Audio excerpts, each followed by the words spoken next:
Hello, good morning mga ka-ex-OFWs at saka yung mga OFWs hanggang ngayon. Ayan.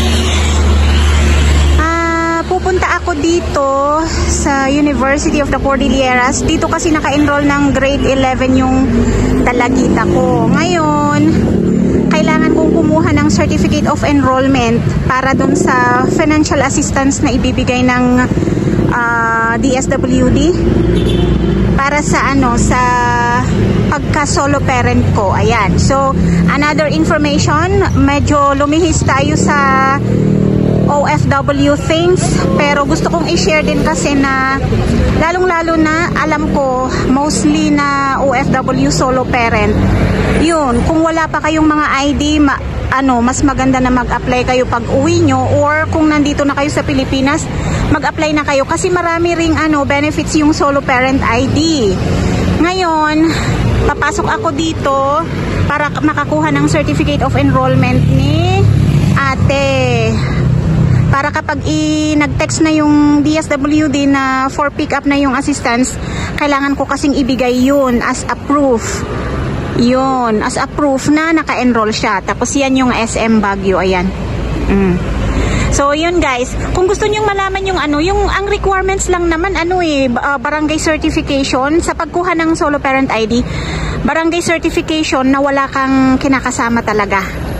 Okay lang boyfriend, pero wag lang yung nagsasama kayo sa iisang bubong, ganon. Tapos, the certification, barangay certification, ano pa ba? Valid ID, na ikaw talaga yan, ganon. Tapos, yung affidavit of being a solo parent, sa attorney yun.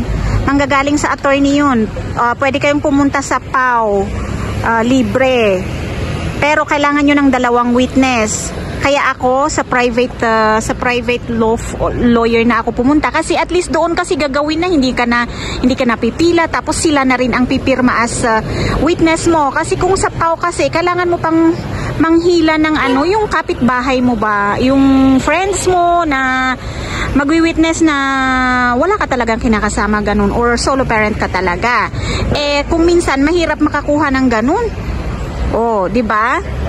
Kaya sige guys, update ko kayo kung gusto niyo ng more information about solo parent, dahil alam ko talaga na mga OFWs, ex-OFWs, karamihan sa atin mga solo parents. Kaya gusto ko ring i-share ito, hindi lang sa tips ng pagiging OFWs ang mapapanood nyo sa channel ko or sa Facebook page ko, kundi lahat-lahat na yung pwede kong ma-i-share na baka hindi nyo pa alam.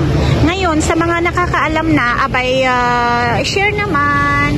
You can share it anytime. Okay, tara na sa loob. Dito ako papasok sa gate 2. Okay, bye-bye.